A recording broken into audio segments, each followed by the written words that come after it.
Bab 271, Permintaan Song Zhengping. Xia Ruofei tercengang saat melihat pesan itu. Dia benar-benar tidak tahu bahwa Wu Liqian belum menikah. Dia memperhatikan bahwa Wu Liqian menggunakan kata belum menikah daripada tidak punya suami. Belum menikah berarti dia belum menikah, dan jika dia tidak mempunyai suami, dia mungkin memiliki riwayat pernikahan. Mungkin saja dia sudah bercerai atau kehilangan suaminya. Wu Liqian harus berusia minimal 30 tahun, dan dia adalah seorang pemimpin dengan kekuatan nyata. Secara umum, jarang sekali kader perempuan pada usia ini yang belum menikah, karena hal tersebut cenderung dianggap sebagai anomali, bahkan mempengaruhi pertumbuhan dan kemajuan karirnya. Selain itu, Wu Liqian jelas merupakan wanita cantik. Dia mampu melakukan dalam segala aspek, jadi Xia Ruofei selalu berpikir bahwa Wu Liqian memiliki keluarga dan bahkan seorang anak. Dia mengirimkan serangkaian emoji, pingsan. Lalu, dia langsung mengirimkan pesan suara, "Kak Wu, kamu tidak bercanda denganku kan? Apakah kamu benar-benar belum menikah?" Xia Ruofei melepaskannya dan mengirimkan pesan suara. "Itu benar," jawab Wu Liqian dengan 3 kata. Xia Ruofei dengan cepat mengetik di teleponnya, "Tidak mungkin." "Mengapa? Apakah karena Anda terlalu sibuk dengan pekerjaan dan tidak punya waktu untuk mencarinya? Kamu belum menemukan yang cocok kan?" "Xiao Xia, aku akan segera mengadakan pertemuan, mari kita bicara ketika kita ada waktu luang." Jelas, Wu Liqian tidak ingin berbicara terlalu banyak tentang topik ini. Xia Ruofei menjawab dengan wajah tersenyum. Insiden dengan Wu Liqian hanyalah selingan kecil, dan Xia Ruofei segera mengesampingkannya. Dia menyalakan komputernya dan menarik dana penjualan dari Taoyuan Roate ke kartu banknya, dan 200.000 yuan lainnya disetorkan. Kemudian, dia melihat-lihat berita online sebentar. Saat itu hampir jam makan siang. Xia Ruofei tidak bisa tidur nyenyak tadi malam, jadi dia kembali ke kamarnya untuk tidur setelah makan malam. Saat dia berbaring, teleponnya berdering. Xia Ruofei meraih telepon di meja samping tempat tidur. Dia segera mengangkatnya ketika dia melihat bahwa itu adalah panggilan dari Song Zhengping, putra tertua Song dan ketua hakim provinsi Xiangnan.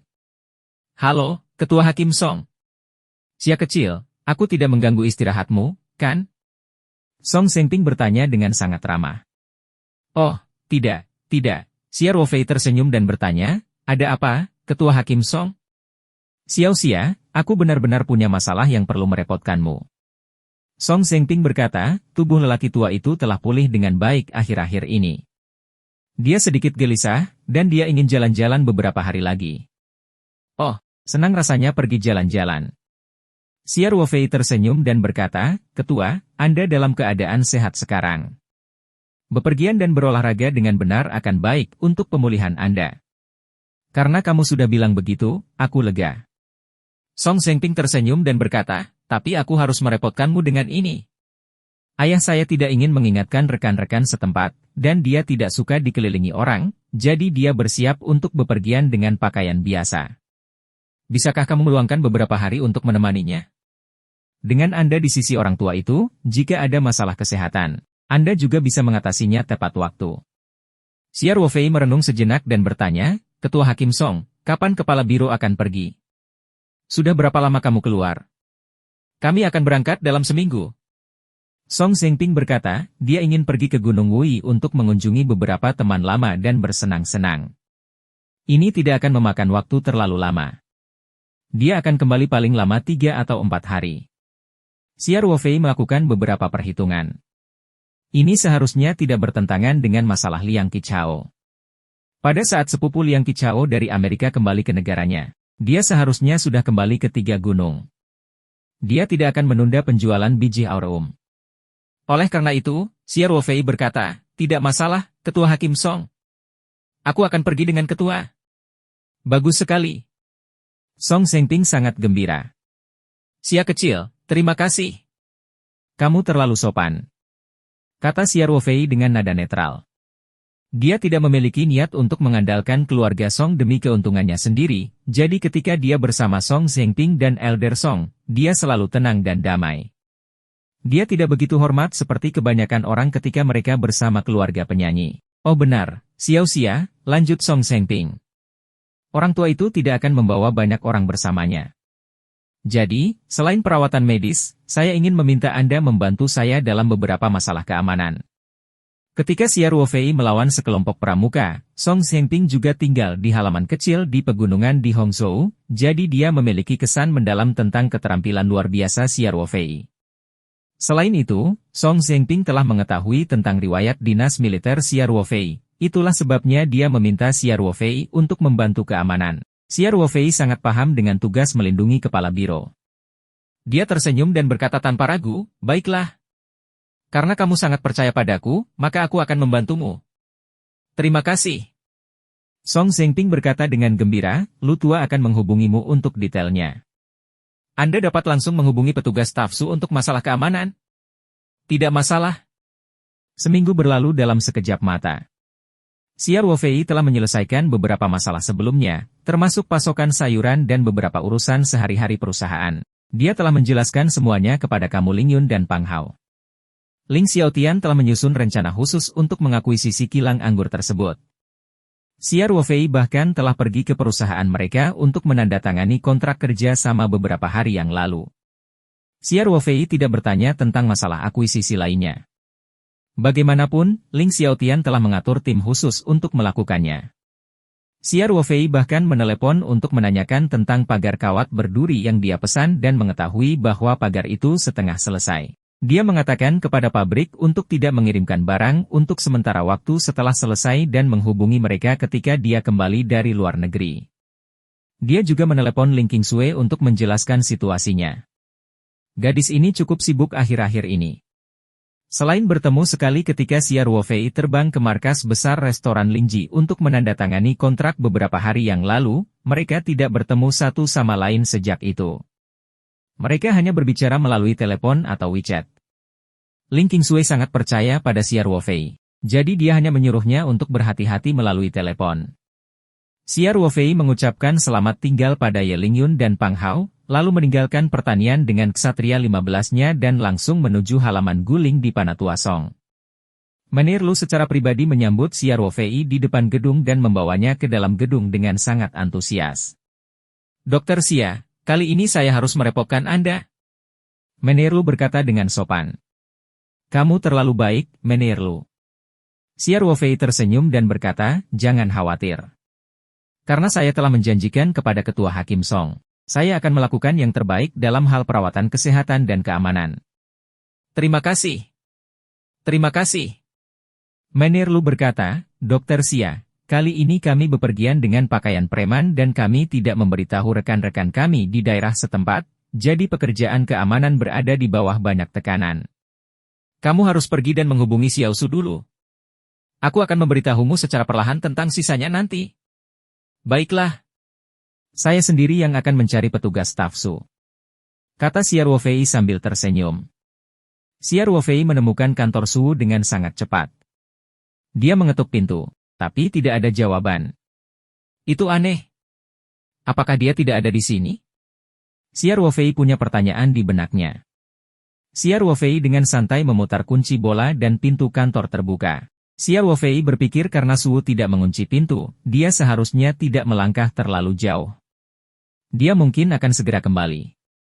Oleh karena itu, Xia Ruofei memutuskan untuk menunggu di kantor. Dengan mengingat hal ini, Xia Ruofei masuk ke kantor Su. Begitu dia memasuki ruangan, Xia Ruofei tiba-tiba merasakan bahaya dan hawa dingin merambat di punggungnya. Xia Ruofei masuk ke kantor Su. Begitu dia memasuki ruangan, Xia Ruofei tiba-tiba merasakan bahaya dan hawa dingin merambat di punggungnya. Xia Ruofei masuk ke kantor Su. Begitu dia memasuki ruangan, Xia Ruofei tiba-tiba merasakan bahaya dan hawa dingin merambat di punggungnya. Bab 272, menundukkan dalam sekejap. Xia Ruofei memutar tubuhnya tanpa berpikir. Embusan angin bertiup di wajahnya dan kepalan tangan melewati ujung hidungnya.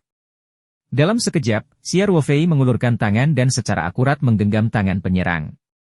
Kemudian, dia berbalik, menurunkan tubuhnya, dan melakukan lemparan atas bahu standar, dengan mudah melemparkan penyerang ke tanah. Kemudian, Xia Ruofei melancarkan penyerang dan menekan lututnya ke tulang punggung, memutar tangan ke belakang. Seluruh proses hanya memakan waktu 1 atau 2 detik. Tindakannya cukup koheren dan bisa dikatakan dilakukan dalam sekali jalan. Ini adalah reaksi yang sepenuhnya tidak disadari. Pada saat ini, dia melihat penyergap itu mengenakan tudung hitam dan gagang pistol terlihat samar-samar di pinggangnya. Ekspresi Xia Ruofei tiba-tiba berubah. Ini adalah halaman milik Tetua Song. Bagaimana situasi serius yang muncul ketika penyerang bersenjata muncul? Dia menarik pistol dari pinggang penyerang dengan kecepatan kilat, lalu memasukkan peluru dengan satu tangan dan mengarahkan moncongnya ke belakang kepala penyerang. Dari saat penyergap menyerang hingga dia ditundukkan oleh Xia Ruofei, dia tidak punya cara untuk melawan. Pada saat dia bisa bereaksi, Colt Gun sudah diarahkan ke belakang kepalanya. Ruofei, Ruofei, jangan tembak. Dia berteriak ketakutan. Ini aku. Xia Ruofei mendengar suara itu dan mengerutkan kening. Dia menggerakkan tangannya yang memegang pistol dan melepas tudung pria itu. Petugas staf Su. Melihat ini, Xia Ruofei melepaskan tangannya dan mengerutkan kening. Apa yang sedang kamu lakukan? Dia bertanya. Su meringis kesakitan saat dia berdiri. Dia mengusap pergelangan tangan dan tersenyum pahit. Ruofei, kekuatanmu sepertinya meningkat pesat lagi.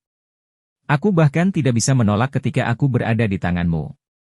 Setidaknya aku bisa bertukar beberapa gerakan denganmu di Hongzhou. Faktanya, Su tidak mengetahui bahwa ini karena dia tidak memiliki niat untuk membunuh Xia Ruofei. Kalau tidak, dengan ketajaman indera Xia Ruofei, dia bahkan tidak perlu bergerak. Dia pasti sudah merasakan bahayanya dan menyerang dengan tegas. Anda belum menjawab pertanyaan saya, kata Xia Ruofei dengan tenang. Ekspresi Su sedikit canggung saat dia berkata, Ruofei, aku hanya khawatir kamu sudah lama meninggalkan Angkatan Darat, dan kewaspadaanmu, jadi, kamu menggunakan metode ini untuk menguji saya. Xia Ruofei berkata sambil mengerutkan kening. Maafkan aku. Kata Su hati-hati, petugas staf Su, kata Xia Ruofei dengan tenang, saya harap ini akan menjadi yang pertama dan terakhir. Kalau tidak, jangan salahkan aku karena tidak menunjukkan rasa hormat padamu. Faktanya, Xia Ruofei bersenang-senang dengan Su selama hari-hari di Hongzhou.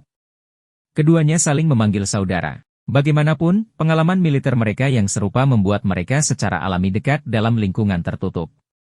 Namun, cara Su mengujinya hari ini membuatnya sangat tidak bahagia. Ini adalah mengurangi kepercayaan pada kemampuan, dan pada saat yang sama, sangat tidak sopan. Jadi, Su tersenyum canggung. Ruofei, kuharap kamu tidak mengingatnya. Saya membuat keputusan ini sendiri.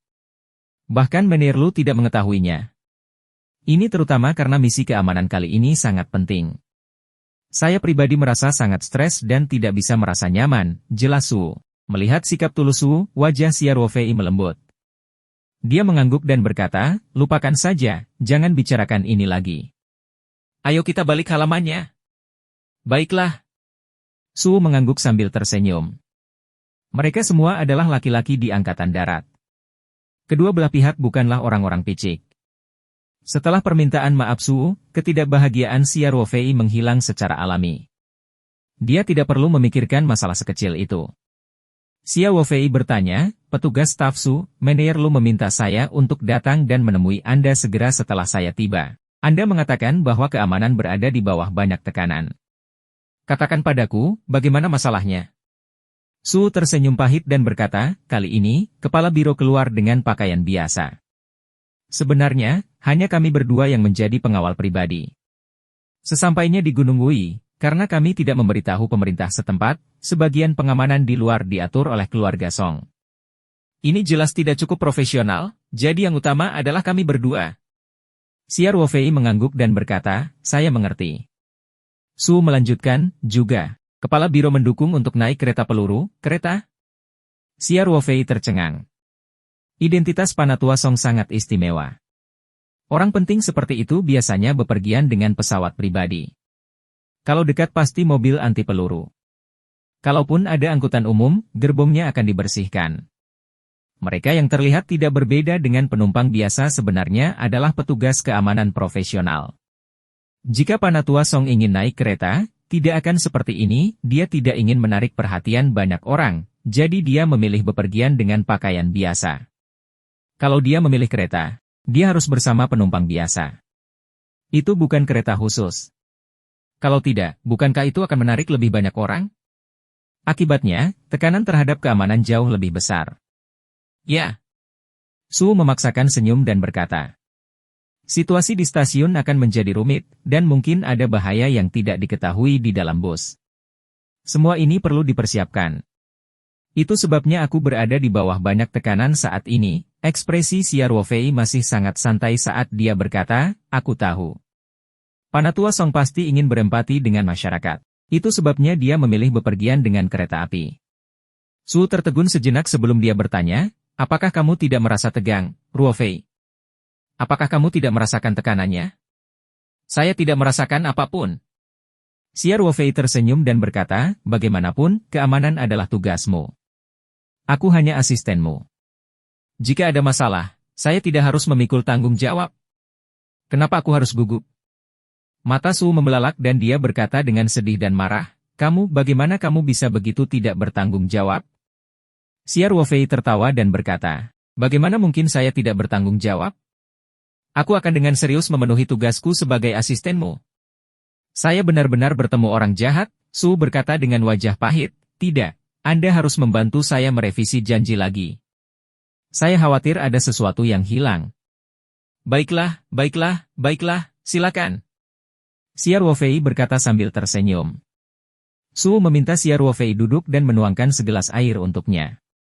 Dia duduk di hadapan Xia Ruofei dan berkata, kepala biro akan berangkat besok pagi. Akan ada kawan-kawan dari satuan militer di garis depan dari Guling hingga stasiun kereta selatan. Akan ada penjagaan yang diatur di jalan pegunungan. Saat Anda memasuki stasiun, Xia Ruofei mendengarkan lamaran Su dengan serius dan memberikan pendapat serta sarannya sendiri dari waktu ke waktu. Xia Ruofei memiliki banyak pengalaman di bidang ini. Hal-hal yang dia kemukakan adalah semua detail yang tidak dipertimbangkan secara menyeluruh oleh Su. Su mengangguk dan menuliskan pendapat Xia Ruofei dengan pena. Dengan sangat cepat, mereka berdua mempelajari rencana tersebut dari awal hingga akhir. Pada akhirnya, Su menghela nafas dan berkata, Ruofei, sayang sekali bakat sepertimu meninggalkan Angkatan Darat. Mengapa saya tidak mencari kepala biro dan secara khusus merekrut Anda kembali? Biro penjaga kami membutuhkan orang yang serba bisa seperti Anda.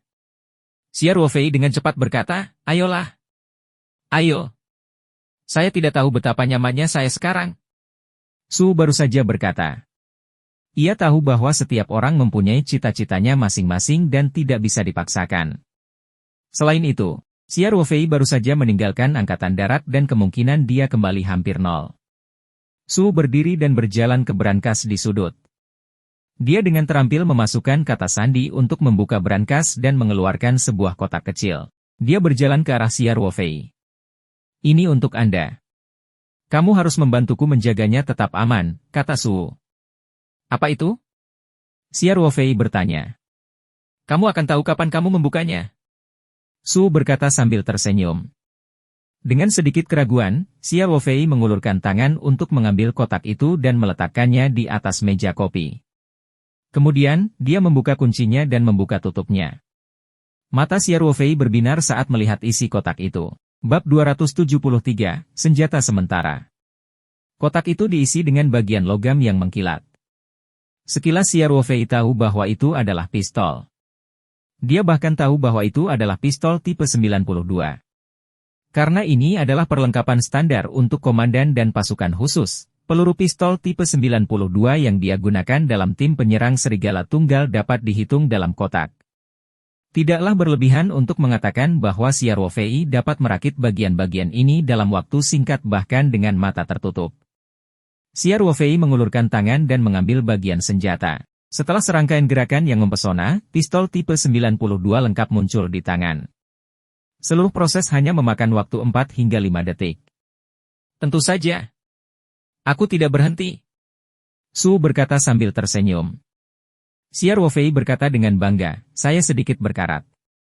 Saat saya di Angkatan Darat, saya hanya perlu 9 detik untuk mengungkap dan menggabungkannya.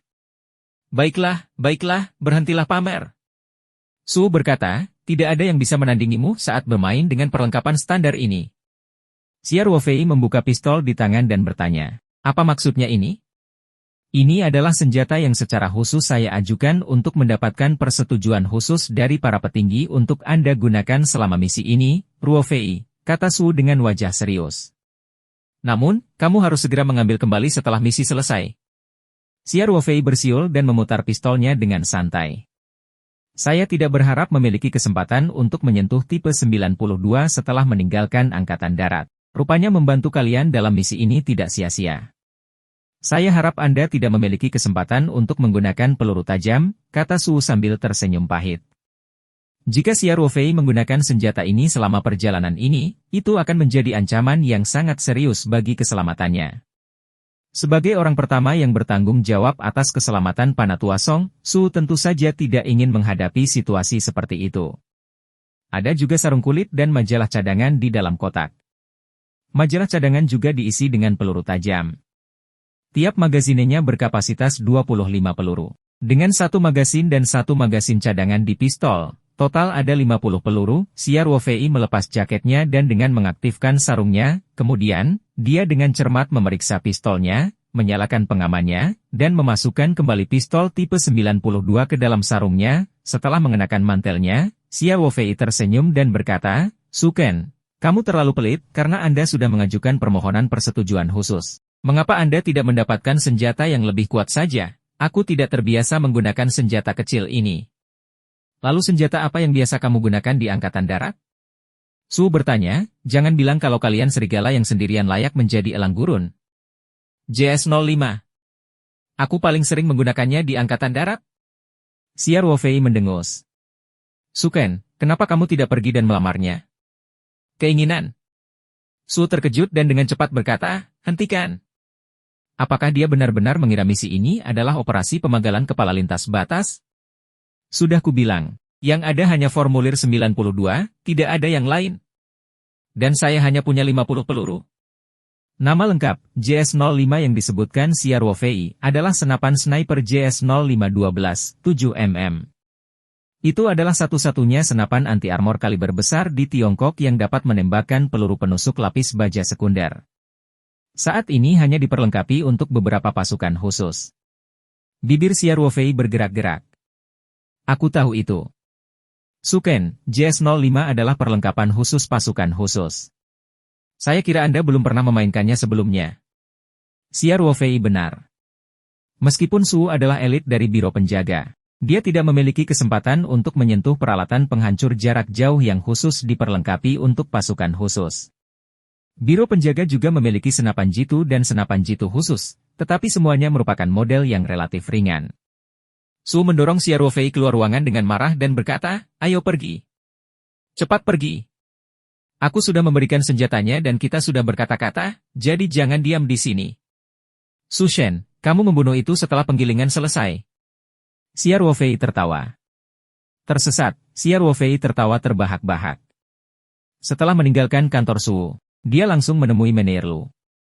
Menierlu kemudian berbicara dengan Xia Ruofei tentang jadwal kasar perjalanan ini. Bagaimanapun, Xia Ruofei juga harus mengurus pekerjaan keamanan, jadi dia harus mengetahui jadwalnya. Setelah keduanya menyelesaikan percakapan mereka, Menierlu membawa Xia Ruofei ke kamar Panatua Song. Ini adalah suite terbesar di halaman guling. Itu memiliki kamar tidur, ruang belajar, ruang tamu, dan ruang makan kecil. Menierlu mengetuk pintu dan membawa Xia Ruofei ke kamar Panatua Song. Panatua Song secara khusus juga agar Xia Ruofei tidak perlu melapor kepadanya. Panatua Song mengenakan kacamata membaca dan membaca koran di ruang kerja. Meski sudah pensiun, ia tetap peduli terhadap urusan negara, membaca koran dan dokumen adalah sesuatu yang dilakukannya hampir setiap hari. Selain itu, para pensiunan pemimpin di berbagai tingkatan juga menikmati perlakuan yang sama. Secara alami, orang-orang seperti Panatua Song bahkan dapat membaca jurnal internal tingkat tinggi seperti referensi internal Red Star. Dalam jaringan informasi yang sangat maju saat ini, hanya para kepala suku tua ini yang masih mempertahankan cara tradisional dalam memperoleh informasi. Anak muda yang membaca koran sangat sedikit, dan mereka terbiasa memperoleh informasi melalui internet. Menierlu dan Xia Ruofei tidak mengganggu Panatua Song. Namun, pendengaran Elder Song sangat tajam. Meski mereka berdua sudah berusaha seringan mungkin, dia masih bisa mendengar langkah kaki mereka. Dia mendongak dan segera meletakkan koran di tangannya. Dia melepas kacamata bacanya dan meletakkannya di atas meja. Dia berdiri dan berkata sambil tersenyum, "Sia kecil, aku harus merepotkanmu lagi kali ini. Merupakan kehormatan bagi saya untuk dapat melayani Anda, Ketua." Xia Ruofei menjawab dengan sikap tidak rendah hati atau sombong. Kemudian, Xia Ruofei tersenyum dan berkata, "Selain itu, ada tur gratis jika saya tinggal bersama Ketua. Jika orang lain mengetahui hal ini, mereka akan sangat iri padaku." Panatua Song tertawa bahak dan berkata, "Sia kecil, kemarilah dan duduk." Keduanya pergi ke ruang tamu di luar ruang kerja dan duduk. Menir Lu segera mulai membuatkan teh untuk mereka. Dia telah bekerja dengan Panatua Song selama lebih dari 10 tahun dan mengetahui kebiasaan Panatua Song seperti punggung tangan. Oleh karena itu, Menir Lu selalu membuat teh sendiri dan tidak pernah meminta bantuan staf layanan lain. Panatua Song sering berkata bahwa teh Menir Lu adalah yang terbaik di antara daun teh yang sama. "Ketua, biarkan aku memeriksa denyut nadimu lagi." Xia Ruofei berkata sambil tersenyum. "Baiklah," Panatua Song tertawa dan mengulurkan tangan. Laporan tes Xiao kecil dan Su kecil mengatakan bahwa pada dasarnya mereka sudah pulih. "Tetapi saya hanya merasa nyaman setelah Anda, dokter ajaib kecil, memeriksanya." Xiao You dan Xiao Su yang dibicarakan oleh Panatua Song itu adalah ketua tim medis yang baru diangkat, You Jiaming, dan wakil ketua tim, Su Xiaohong. Xia Ruofei memeriksa denyut nadi Panatua Song dan berkata sambil tersenyum, "Ketua, masalahnya sangat baik. Anda dapat berhenti minum obat setelah konsolidasi sekitar 1 bulan lagi." Faktanya, Xia Ruofei tidak tahu bagaimana merasakan denyut nadinya, tapi dia sangat yakin pada kelopak bunga yang menakjubkan itu. Dalam pengobatan Tiongkok yang diminum oleh Panatua Song, ada hampir 2 kelopak bunga yang menakjubkan. Meskipun kanker stadium akhir berbahaya, 2 kelopak bunga yang menakjubkan itu sudah cukup untuk menyembuhkannya. Tentu saja, Xia Ruofei sangat yakin karena dia memiliki laporan pemeriksaan medis barat sebagai bukti. Adapun konsolidasi yang katanya akan memakan waktu sekitar 1 bulan, larutan kelopak yang dia tambahkan ke dalam pengobatan Tiongkok selama periode ini tentu akan lebih sedikit, karena tidak perlu disia-siakan. "Bagus, bagus, bagus." Lagu yang lebih tua tertawa dan berkata, "Saya bahkan lebih lega mendengarnya. Saya pikir saya harus turun dan memainkan bridge card dengan jenderal lama, tetapi tampaknya jenderal lama harus menunggu lebih lama lagi." "Ketua, kamu masih hidup dan sehat?" Xia Ruofei berkata sambil tersenyum. "Hahaha. Ini semua berkat kamu, anak kecil." Lagu Elder berkata dengan gembira. Xia Ruofei mendasarkan dengan lagu yang lebih tua sebentar lalu pergi. Perjalanan akan dimulai keesokan paginya. Xia Ruofei tidak bisa tinggal terlalu lama jika dia mengganggu istirahat lagu yang lebih tua. Begitu Xia Ruofei keluar dari kamar lagu yang lebih tua, dia mendengar suara terkejut di belakangnya. "Ruofei, kamu di sini." Bab 274, menemukan fungsi tersembunyi. Xia Ruofei segera berbalik ketika dia mendengar suaranya. Dia tersenyum dan berkata, "Song Rui? Kamu di sini juga, nak?" Orang yang memanggil Xia Ruofei adalah tuan muda tertua dari keluarga Song, putra Song Zhengping, Song Rui. Dia sangat dekat dengan Xia Ruofei selama hari-hari yang mereka habiskan di Hongzhou dan mereka bahkan saling memanggil saudara. Terakhir kali Xia Ruofei terbang kembali ke 3 gunung, Song Rui bahkan berpikir bahwa Panatua Song ada di sana untuk bertindak sebagai pelopor dan terbang kembali bersama Xia Ruofei. "Omong kosong. Ini tempat kakekku, kenapa aku tidak bisa berada di sini?" Song Rui tertawa dan memarahi, "Misi utamaku di 3 gunung adalah menemani kakek. Ayo, kamu." Xia Ruofei mengeksposnya tanpa ampun. "Misi utamamu adalah menemani berbagai keindahan di kota Sanshan, kan? Ini benar-benar fitnah murni." Song Rui berkata dengan jujur, "Bagaimana bisa seorang pemuda baik dengan cita-cita dan integritas moral seperti saya bisa bertahan di dekat wanita cantik?" Xia Ruofei memutar matanya dan berkata, "Sepertinya aku ingat seseorang yang membual tentang naga racun dan resonansi ganda, Ruofei. Itu. Kamu pasti lelah. Aku akan membawamu ke kamarmu untuk beristirahat." Song Rui dengan cepat mengganti topik dan berkata kepada manajer Lu, yang berdiri di samping Xia Ruofei, "Paman Lu, serahkan Ruofei padaku. Kamu tidak perlu mengkhawatirkan dia." "Tentu, Song Rui," kata manajer Lu sambil tersenyum. Kamar Xia berada di ujung paling timur lantai 3. "Aku harus merepotkanmu untuk membawanya ke sana." "Tidak masalah, tidak masalah." Song Rui berkata berulang kali, "Paman Lu." Kamu bisa pergi dan melakukan pekerjaanmu. Setelah manajer Lu pergi, Song Rui mengeluh dengan suara rendah, hati-hati dengan apa yang kamu katakan, nak. Jika paman Lu mendengarmu, ayahku akan menelepon dalam beberapa menit untuk membentakmu. Xia Ruofei tertawa dan berkata, tampaknya tuan muda Song yang tak kenal takut memiliki kelemahan. Omong kosong. Ayahku baik pada semua orang, tapi dia galak saat menceramahiku. Song Rui berkata, lalu bergumam, terkadang aku bertanya-tanya apakah aku anak kandungnya. Xia Ruofei terdiam. Tuan muda Song ini benar-benar seorang blabbermouth. Dia baru saja membuka mulutnya dan mengatakan semuanya. Mereka berdua mengobrol sambil berjalan menuju manajer ruangan yang telah diatur Lu untuk Xia Ruofei. Song Rui tiba-tiba memikirkan sesuatu dan berkata sambil tersenyum, Ruofei, aku hampir lupa memberitahumu. Tahukah kamu apa yang terjadi dengan Bestard Liang Haitao itu? Hahaha. Mau tak mau aku ingin tertawa 3 kali saat memikirkannya. Cucu ini ditegur habis-habisan oleh orang tua keluarganya, dan kemudian, berbicara tentang ini, Song Rui tidak bisa menahan tawa beberapa kali sebelum melanjutkan, kemudian, dia dipindahkan dari rumah sakit umum militer yang paling mengagumkan ke pusat kesehatan Brigade Rudal di Gurun Gobi di barat laut. Ah, benarkah? Agak tragis, kata Xia Ruofei lalu tersenyum jahat. Tapi kenapa aku tidak merasa kasihan padamu? Hahaha. Song Rui juga tertawa dan berkata, dia pantas mendapatkannya. Apa-apaan ini? Kamu bahkan berani menunda penyakit kakekku. Jika keluarga Liang tidak tulus kali ini, keluarga kami pasti tidak akan membiarkan ini berlalu. Song Rui melanjutkan, tetapi cucu ini beruntung. Jika dia terus tinggal di ibu kota, saya pasti akan memukulinya sampai mati saat saya kembali ke ibu kota lagi. Ayo. Xia Ruofei memutar matanya dan berkata, jika kamu benar-benar melakukan itu, ayahmu akan memukulmu dengan lebih menyedihkan daripada Liang Haitao. Song Rui menciumkan lehernya dan berkata dengan sedih, hidup orang tua ini sungguh pahit. Untuk memiliki seorang ayah yang tiran. Xia Ruofei tersenyum dan berkata, keterampilan reinkarnasimu cukup bagus, bukan? Ia dilahirkan sebagai tuan muda dari salah satu klan keluarga merah terkemuka di Tiongkok.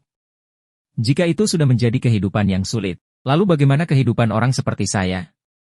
Song Rui menghela nafas. Latar belakang keluarga yang termasyur. Hehe. Mengutip pepatah dalam Fortress terkepung, keluarga bangsawan ini juga seperti benteng terkepung.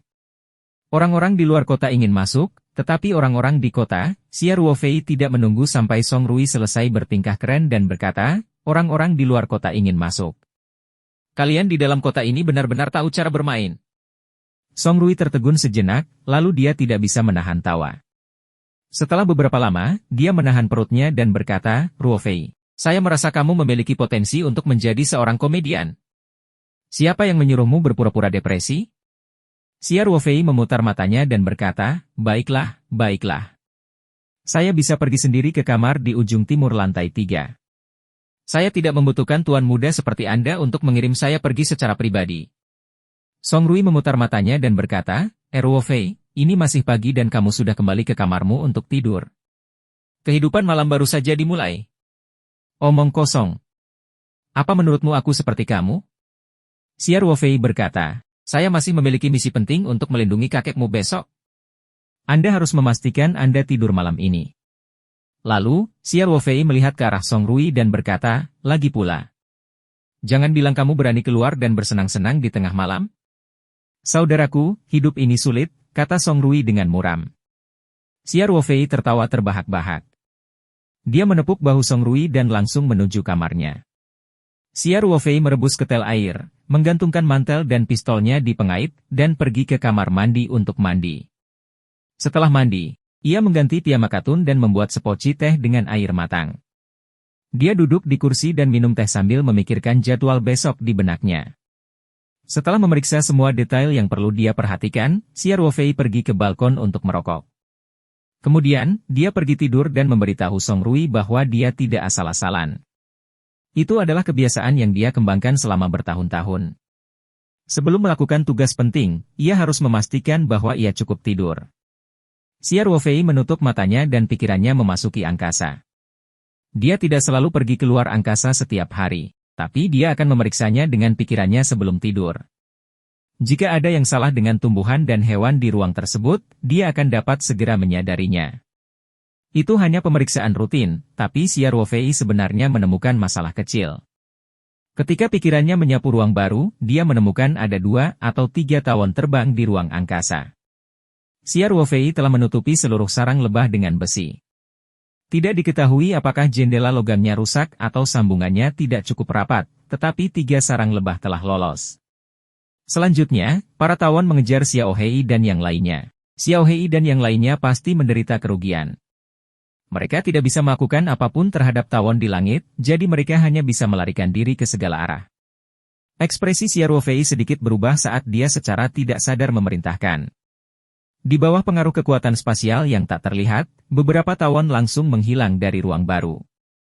Saat berikutnya, mereka muncul di ruangan ini. Xiao Fei tidak bisa menahan diri untuk tidak terkejut. Dia belum memanggil Petaro dari telapak tangannya tadi. Sebaliknya, dia menggunakan pikirannya untuk menghubungi ruang tersebut untuk berpatroli. Ketika dia memerintahkan Hornet untuk pindah ke dunia luar, itu adalah reaksi bawah sadar. Dia tidak menganggap bahwa dia belum memanggil Petaro. Di masa lalu, dia harus memanggil gulungan Petaro dari telapak tangannya untuk mengeluarkan atau memasukkan barang ke dalam ruang. Dia telah mencoba berkali-kali tetapi gagal menyimpan dan menarik item tanpa memanggil gulungan Petaro. Itulah mengapa hal ini selalu sangat merepotkan. Jika dia ingin memasukkan sesuatu ke dalam ruang atau mengeluarkan sesuatu, dia harus memanggil gulungan itu dari telapak tangannya terlebih dahulu. Gulungan itu cukup besar dan jelas, jadi dia harus mencari tempat yang relatif tersembunyi. Tidak ada cara untuk melakukannya tanpa ada yang mengetahuinya. Mungkinkah ini adalah perubahan setelah peningkatan ranah, dan dia tidak menyadarinya? Xiao Fei sangat gembira. Ketiga Hornet tidak terbiasa dengan perubahan lingkungan yang tiba-tiba, tetapi mereka dengan cepat menemukan targetnya dan mengepakkan sayapnya ke arah Xiao Fei. Xiao Fei tidak panik dan langsung memberi perintah kepada Hornets dengan pikirannya. Ketiga tawon itu segera mengitari Xiao Fei seperti bayi yang patuh, tanpa kekuatan menyerang apapun.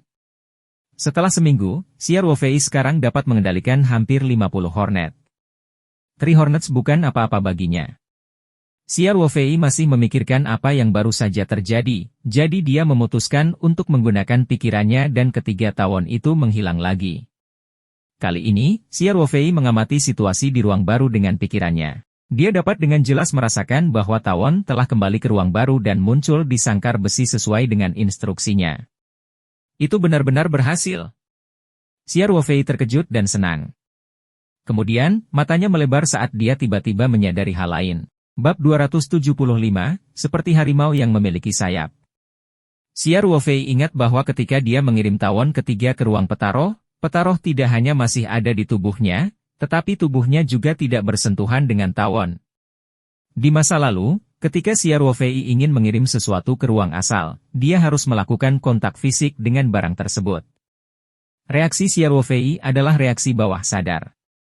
Meskipun dia bisa mengendalikan tawon ketiga dengan pikirannya, dia masih sedikit takut pada tawon yang ganas itu. Jadi dia tidak menyentuh tawon tetapi fokus pada tawon dan memberi perintah untuk mengirim mereka ke dunia nyata. Ketiga Hornet itu langsung dikirim keluar angkasa. Mungkinkah ini juga merupakan perubahan setelah ruang ditingkatkan? Xiao Fei sangat terkejut dan tidak sabar untuk bertanya. Hal pertama yang dilihatnya adalah mantel dan pistol yang tergantung di gantungan mantel tidak jauh dari situ.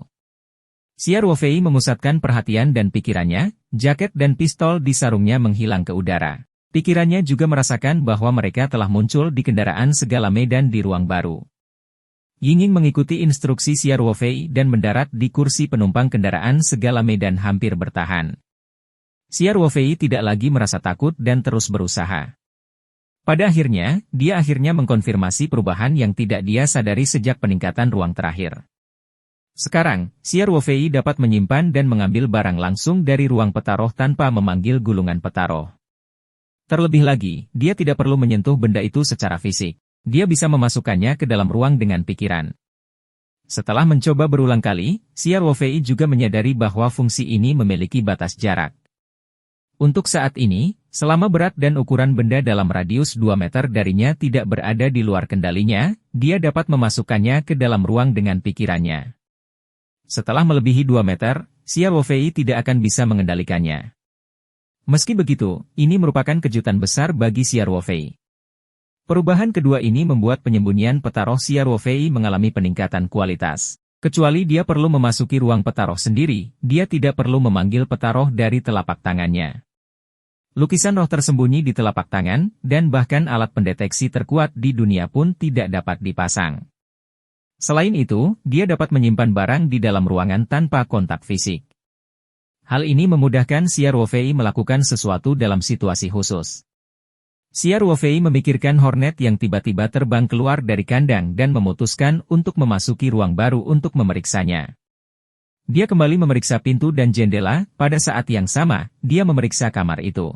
Meskipun kemungkinan pemasangan alat pendengar dan pemantauan di ruangan di halaman guling sangat rendah, Xia Ruofei akan sangat berhati-hati dalam hal rahasia peta roh dan lukisan.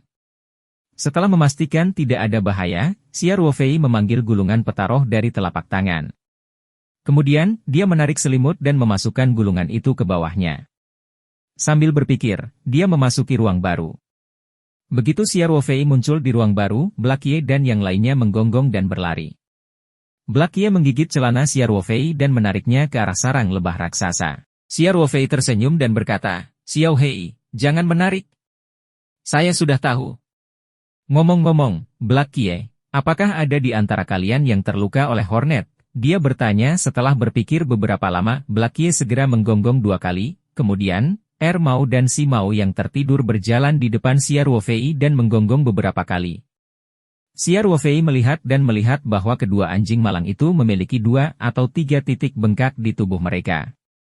Sambil berpikir, Xia Ruofei mengambil larutan kelopak bunga encer dari tempat aslinya. Kemudian, dia mengoleskan larutan kelopak bunga tersebut pada luka Mao dan Si Mao.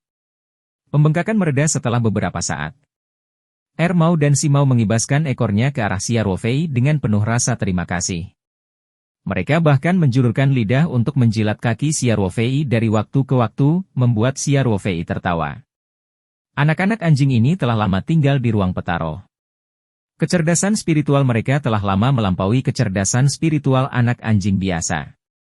Mereka bahkan lebih kuat dari petir, yang telah menjaga rumah Xia Ruofei di dunia luar, lagi pula. Bahkan petir pun tidak bisa bertahan selama di luar angkasa.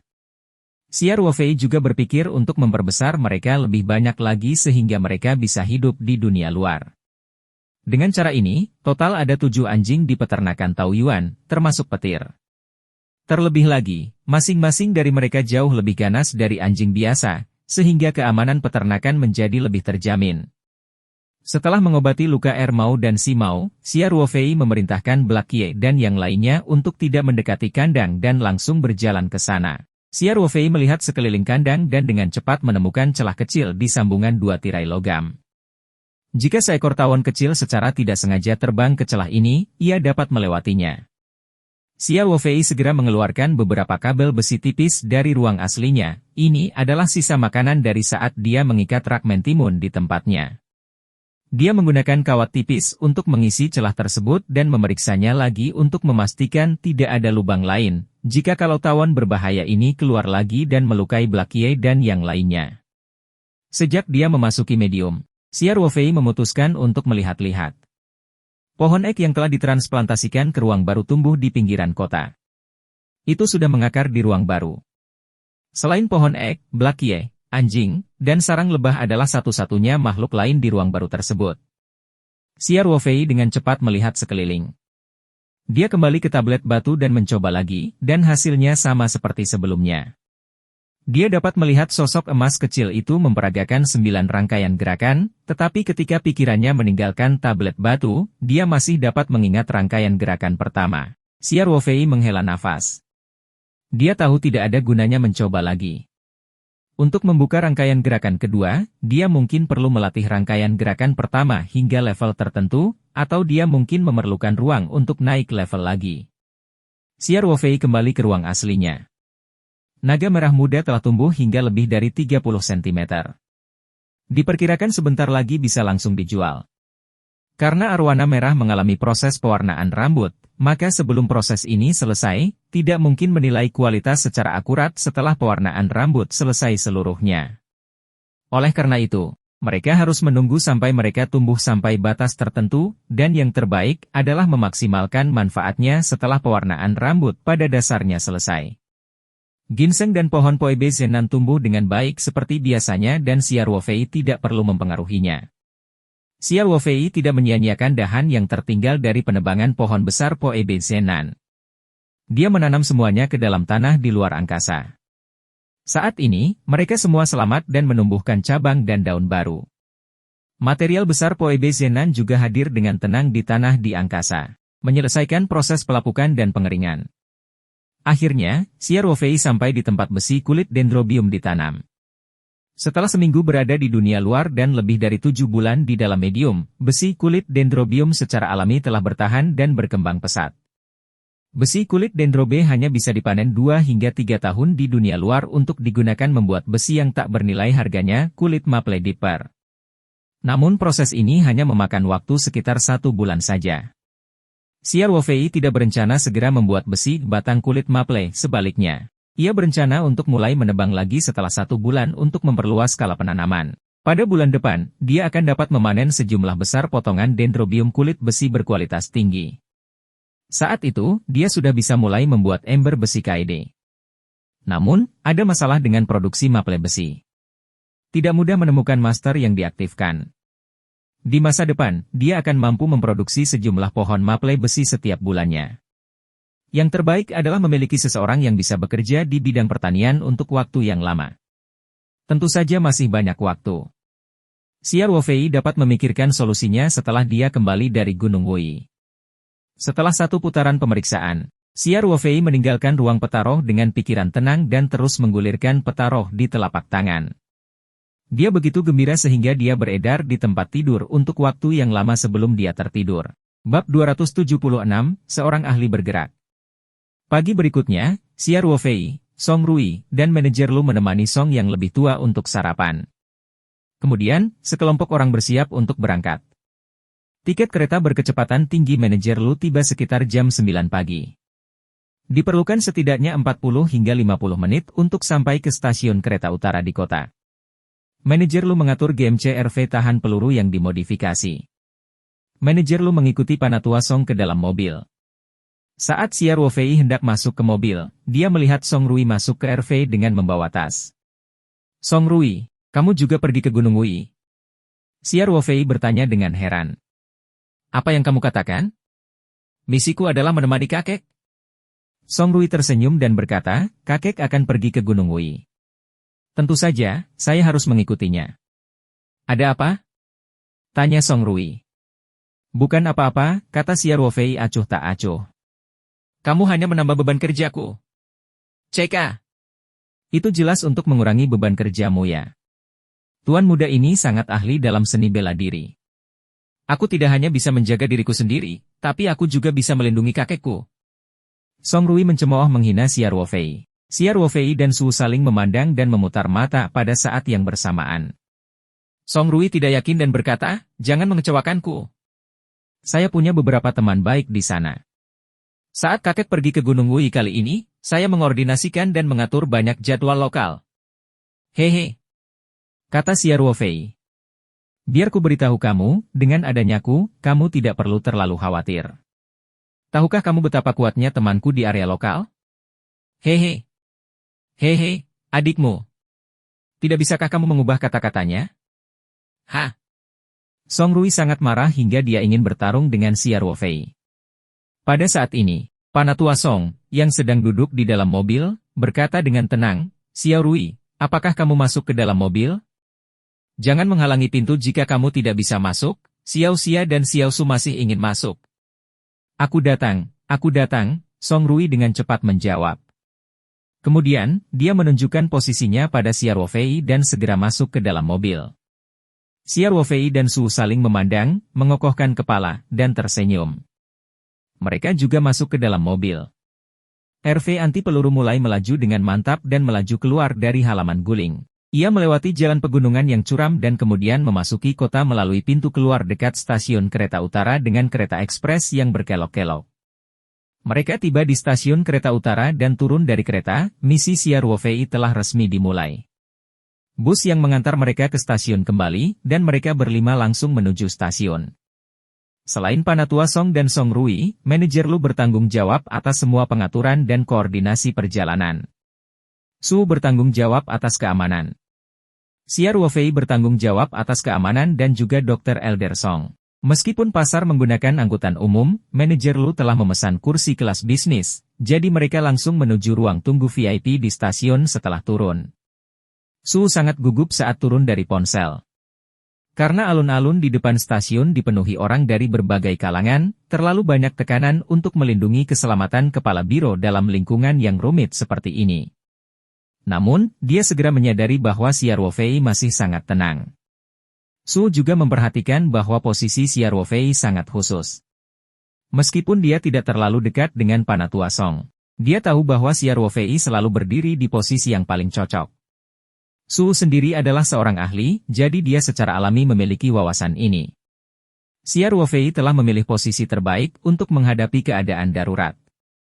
Misalnya, ada titik ketinggian di belakangnya saat turun dari mobil. Posisi Xia Ruofei cukup untuk menghalangi punggung Panatua Song. Apalagi jika ada penembak jitu di atap, dia tidak akan bisa mengunci sasarannya. Posisi Panatua Song terus berubah, dan Xia Ruofei juga dapat melakukan penyesuaian pada waktu yang tepat. Ketika mereka sedang menaiki tangga alun-alun, seorang anak nakal membawa dari samping dan hampir menabrak Panatua Song. Xia Ruofei adalah orang pertama yang melangkah maju dan menahan anak itu. Xia Ruofei tersenyum dan mengingatkan anak itu untuk berhati-hati. Dia kemudian menyerahkannya kepada orang tuanya. Bahkan selama proses ini, Xia Ruofei masih mempertahankan posisi yang sangat baik. Jika ada situasi lain, dia masih bisa mengatasinya dengan mudah. Su, yang diam-diam mengamatinya, merasa sedikit kagum. Anggota tim elit Lone Wolf benar-benar memenuhi reputasi mereka, Su berpikir dalam hati. Melihat penampilan Xia Ruofei yang tenang dan tenteram, suasana hati Su yang sedikit gugup dengan cepat mereda. Sekelompok orang berhasil memasuki ruang tunggu VIP. Hati Su yang menggantung juga setengah lega. Dia melihat situasi medan dan personel di sini. Itu jauh lebih sederhana daripada alun-alun sebelum stasiun. Tak lama kemudian, tiba waktunya untuk memeriksa tiket dan naik kereta. Harga tiket kelas bisnis kereta api kecepatan tinggi bahkan lebih mahal dibandingkan tiket pesawat. Sehingga umumnya tidak banyak penumpang yang mau membeli tiket kelas bisnis, dan penumpang kelas bisnis juga sudah mengecek tiketnya terlebih dahulu. Oleh karena itu, seluruh proses memasuki stasiun cukup lancar, dan rombongan segera menaiki kereta Harmoni. Pelatih kelas bisnis sangat luas. Totalnya ada 8 baris, dan setiap baris hanya memiliki 3 kursi. Setiap tempat duduknya berupa sofa tipe, sangat empuk, dan tempat duduknya dapat diputar. Terdapat tombol khusus pada jok yang dapat mengatur kemiringan jok dan dapat diregangkan menjadi recliner. Manajer Lu telah memesan kursi di baris pertama dan kedua.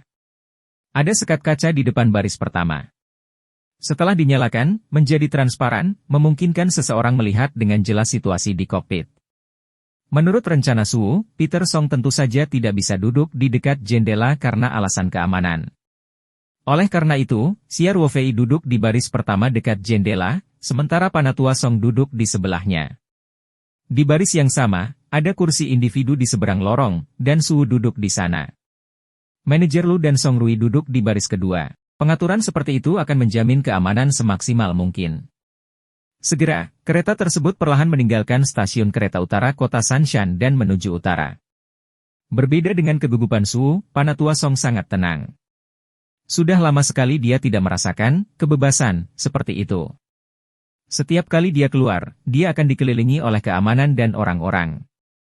Setelah sekian lama, dia merasa telah kehilangan seluruh kebebasannya. Perjalanan ini juga merupakan pengalaman yang sangat istimewa bagi Panatua Song. Sejak dia masuk ke dalam mobil, dia menyentuh dan melihat sekelilingnya dengan penuh minat, merasakan bahwa segala sesuatunya baru dan segar. Xia Ruofei, yang duduk di samping Panatua Song, terus mengamati situasi di sekitarnya. Dia hanya sedikit santai ketika kereta menambah kecepatan. Pada mobil berkecepatan tinggi yang melaju dengan kecepatan 3 hingga 400 km per jam, ancaman eksternal hampir dapat diabaikan. Ia hanya perlu memperhatikan situasi di dalam kereta. Kelas bisnis terlindungi dari mobil lain, dan penumpang di dalam mobil ini hanya sedikit, sehingga tekanan keamanan relatif rendah. Jelas sekali bahwa Panatua Song berada dalam suasana hati yang baik dan bahkan sedikit bersemangat. Dia sangat banyak berbicara sepanjang jalan dan berbicara tentang adat istiadat setempat Gunung Wui. Xia Ruofei menduga bahwa Panatua Song pasti memiliki hubungan yang mendalam dengan Gunung Wui. Tak lama setelah kereta berangkat, seorang pramugari wanita cantik dan tinggi datang ke baris pertama. Su tanpa sadar duduk tegak dan tampak waspada. Ini adalah kebiasaan profesionalnya.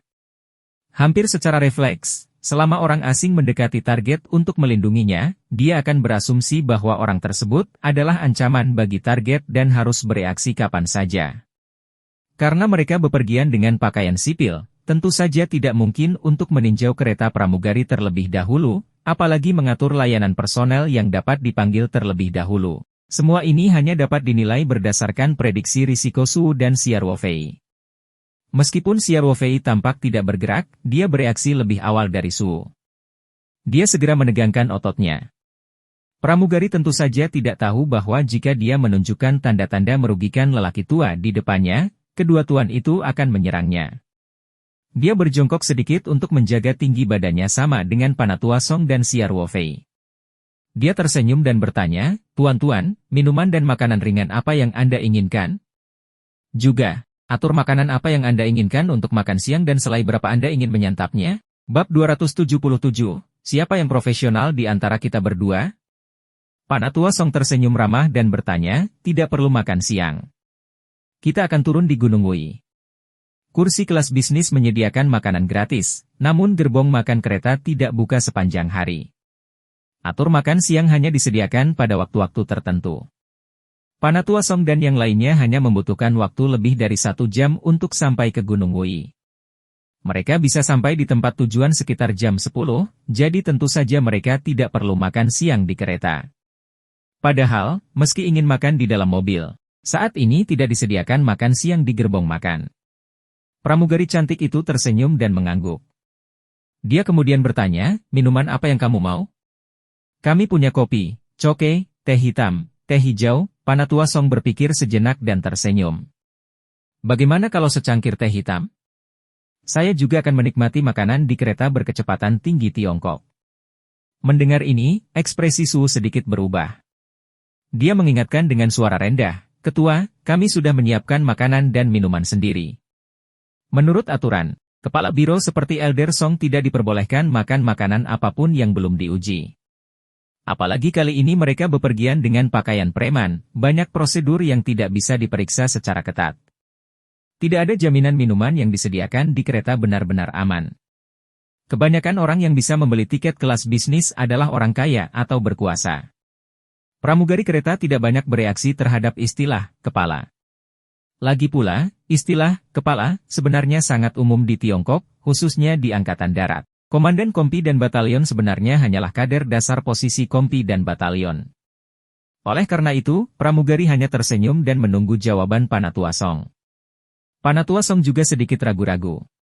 Bukannya dia terlalu takut untuk minum di kereta berkecepatan tinggi, tapi dia tidak ingin menempatkan staf di sekitarnya dalam posisi yang sulit, namun terlihat bahwa Panatua Song Lo, Kitrip kali ini sebenarnya lebih untuk memahami perasaan rakyat. Ia memiliki niat untuk mengalami beberapa hal yang biasanya sulit untuk dihubungi.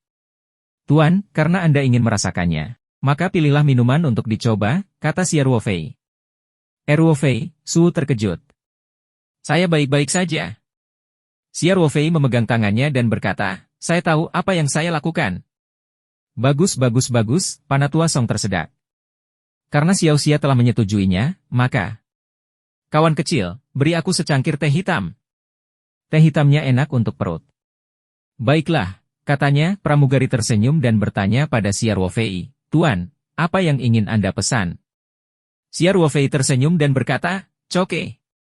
Aku harus merepotkanmu." "Baiklah," kata pramugari. Tanpa menunggu pramugari bertanya, Su langsung berkata, "Saya tidak memohon, terima kasih." Panatua Song dan Xia Ruofei telah memesan minuman dari kereta berkecepatan tinggi. Menurut prosedur kerja, Su pasti tidak akan memesan lagi. Setelah pramugari pergi, Su berkata dengan cemas, "Kepala biro, keamanan makanan di kereta berkecepatan tinggi tidak dapat dijamin. Kamu, Xia Ruofei menyela Su sambil tersenyum dan berkata, Suken, jangan khawatir. Dengan adanya saya, meskipun ada yang salah dengan minumannya, tidak akan terjadi apa-apa. Panatua Song tertawa dan berkata, Su, apakah kamu lupa apa pekerjaan Xia? Anda tidak perlu khawatir dengan adanya dokter ilahi kecil seperti dia. Tapi, kata Su, kita tidak perlu mengambil risiko ini, Xia Ruofei berkata dengan percaya diri, Suken, aku tahu apa yang kamu khawatirkan.